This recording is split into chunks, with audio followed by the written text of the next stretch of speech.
plus up in the sky, we're talking about significant weaponry. We're talking about something very... Hey guys, it's me, Adam Wilson, and today I'm going to play... You know what, I'm trying to listen to this. Fucking major news.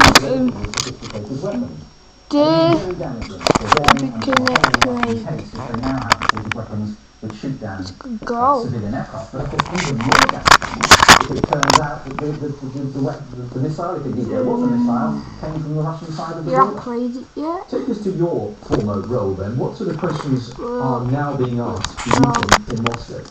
Well, I don't know how to there will be skip a lot it. of questions of the I'm Russians if it clicking on turns out that this buttons. aircraft is shot down. In any case, there's sharp disagreement Here we go. between the West and Russia about the role that Russia is playing in eastern Ukraine. We've been very critical of them. There's already several rounds of Western sanctions. The US imposed some more yesterday, Let's go. and the EU is actively contemplating more. Oh my god. So it's the relationship is as bad as it has been, much worse than it was even when I was ambassador. It was pretty bad then. So the wider diplomatic relations here are quite acute in your mind? Right, Yes, I've never they've played been this bad. game. Let's download it today. As a result of what's going on in Whoa. Ukraine, they've not been at rock bottom because people, notably the French and the Germans, have been trying to find common ground. But an incident like this is calculated to make it much, much worse. And again, staying with the sort of diplomatic implications here, clearly those in Kuala Lumpur will now be deeply angered by whatever has What was happened. that? What's How that? does that play out diplomatically, do you imagine? Well, it plays out diplomatically. I mean, a lot depends on what emerges as to what brought the plane down. But if it does turn out to be a missile, then I'm sure the Malaysians will want to take it to the UN Security Council, for example. Now, they can't get a resolution out of the Security Council, but they can put on display condemnation of whoever was responsible for shooting the aircraft down. That would be the normal course of action in circumstances like this, when a civilian airliner is, as we suspect, shot down. That would be an obvious first diplomatic step. And clearly, if the finger is pointing at Russia with their position on the Security Council, that further complicates things. Well, as I say, Russia would block any effective action by the Security Council. They would very likely question any evidence that it was them or people they're supporting who did it, but they would find themselves under a lot more international pressure than even they have found themselves under so far. Of course, as you say, the Russians will deny this. How is it going to be possible, do you think, given the difficulties of actually getting into the area where this missile may have been fired from, and I stress may have been fired from, to actually get to the truth of this, do you think? Well, I mean, the problem is that you're going to have conflicting narratives very, very quickly if it turns out to be a missile. I don't know what that was. There's quite good evidence of, there's Well, it's saying it's some from the evidence ladder. of that area in particular, from satellites and from other areas. If you played it, There will leave a be link debris at from the the aircraft. There will be lots of description. material out there which will point towards one conclusion or another as to what happened to the aircraft. Okay, we appreciate your time, Sir Tony Brenton. Thank you very much indeed. Can you not jump? Sir Tony Brenton, there, our former ambassador to Russia, talking to us there from Cambridge. We can bring our correspondent John Brain in at this point, just to bring us up to date on what we know so far. And of course, at this stage, many uncertainties still, John. But what do we know? Yes, and one thing that perhaps we're missing in all the talk about the diplomatic implications of this is the passengers themselves, the fate of the 280 passengers and 15 crew on board. And what we do know at this stage is that the plane came down on about 50 miles into the Ukrainian side of the Ukrainian-Russian border. Oh, did you see that guy? Over. I think I just saw a dragon. 295 I'll investigate people in this. total on board. That's 280 passengers and 15 Hey. crew. Now, this was a scheduled flight from Amsterdam to Kuala Lumpur. Malaysian Airlines flight, of course. Malaysian Airlines are having a terrible year. The flight, of course, which disappeared in March altogether. Now, there's no mystery, it would appear, or not much mystery with this particular incident, because as we've been hearing, it was flying over a conflict zone and does appear to have been brought down, presumably not intentionally. This has been an unfortunate casualty of the conflict going on there. But flying at 30,000 feet, you'd have thought it would have been safe. And as we've been hearing, the suggestion is that a surface-to-air missile has been used, quite a sophisticated one, to have brought it down. Now, whether the people firing that missile, if that's what it turns out to have happened, knew what they're firing at, of course, is another matter entirely.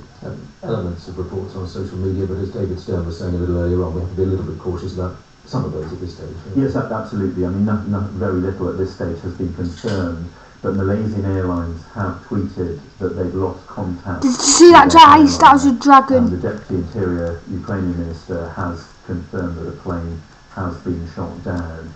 So the pieces of the jigsaw are coming together. It does appear that this is obviously a serious incident. Eyewitnesses have spoken of seeing the plane in flames on the ground. As I say, what we've got no indication of at this stage is the fate of the passengers and crew, whether any have survived. That's getting hit by me. I'm just reading some breaking news actually as we talk. A Reuters correspondent on the scene in eastern Ukraine has apparently seen burning wreckage of the aeroplane and bodies on the ground. That's a report from Reuters. I'm also reading from Interfax, which of course is the agency that initially broke this story. Ukrainian armed forces were not involved in the Malaysian passenger plane being brought down, and that's quoting the presidential press service out of Kiev. Ukrainian armed forces not involved in Malaysian passenger plane being brought down. That's according to Reuters. So John, inevitably we're going to hear these reports now, aren't we, throughout the next sort of hours of those who are claiming what has happened and others denying any involvement, and still this uncertainty over whether it was shot down at all. Yes, I mean, it could of course have been an accident, but that would be a coincidence of epic proportions, really. The fact that it was flying over an area where there was fighting going on and where aircraft have been shot down, military aircraft have been shot down allegedly in the last 24 hours or so, it would appear highly unlikely that it was just a crash. The Boeing 777 has got a very, very good safety record. There were no indications there was any sort of trouble before. I think the assumption is certainly being made that this plane was shot down, quite possibly by accident. As we bring the map into view again, for a moment the place in eastern Ukraine, which is close to where this plane has come down. For the benefit of those who are just joining us, I think it's probably a good moment to try and reiterate what we know at this stage, and we can perhaps add a little bit more information as we go. So John, by all means bring us up to date as far as you can, starting with the start of this story really, and when we first started hearing about it. Well, it is really only within the past hour or so that we've been getting any specific information at all. There had been a word on the Interfax news agency that a passenger airline had crashed. The Ukrainian Deputy Interior Minister confirmed it, and then the only word from Malaysian Airlines has been via a tweet saying that they've lost contact with the plane. Eyewitnesses have subsequently talked of seeing the wreckage, the burning wreckage on the ground. There you go, guys. It's sort of dry. Just now, Reuters news agency are saying that bodies have also I'm trying been to find seen a on the ladder. ground.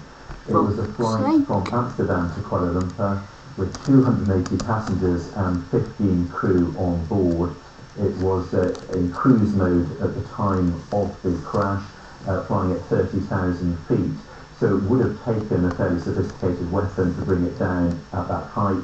There are reports that this is a so-called Buk surface-to-air missile which has been used, and as we've been hearing questions about who would have supplied that to whoever used it, and the early indications, again not confirmed, are that this was an area where rebels were using armaments.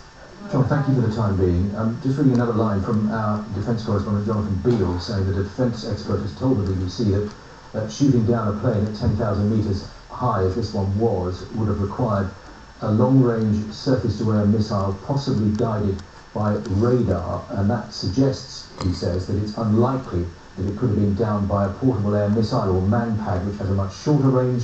The only other possibility is for an aircraft at that height to be downed by a fighter carrying air-to-air missiles. The US will have access to satellite imagery that should be able to identify ultraviolet plumes if a long-range surface-to-air missile was fired. That's the latest that we're hearing from our defence correspondent Jonathan Beale. Let's bring you up to date for a moment via our correspondent in Kiev. He's going to be able to have to tank, then we're going to... This is what he told me a little earlier on.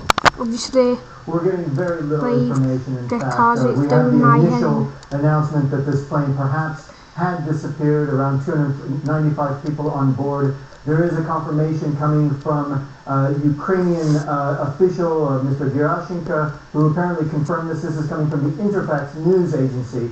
So we have not confirmed that ourselves, but apparently there are Ukrainian news agencies here, the news sources that are confirming and quoting a named Ukrainian official. Obviously, there's a lot more that we do need to find out how this exactly happened, where exactly it happened, and we also know that the Emergencies Ministry is meeting now and perhaps will be issuing a statement shortly. David Stern there in Kiev. Let's go to Moscow. Oleg Bodarev, our correspondent, is there for us. What's being said there at this stage, Oleg? Well, not very little. Everyone's confirming that the plane's down. Everyone says this is exactly the area where the fighting is, and everyone's asking two same questions: whether it's only one side which is capable of shooting the plane, Why the fuck? It's indeed either Ukrainians or the rebels, or maybe option 3, Russians from the Russian people somehow. The Ukrainian, certainly armed forces, were not involved, according to... Play it one more time. But there's been nothing formally said as to how they respond specifically to some of the, not accusations per se, but certainly insinuations at this point.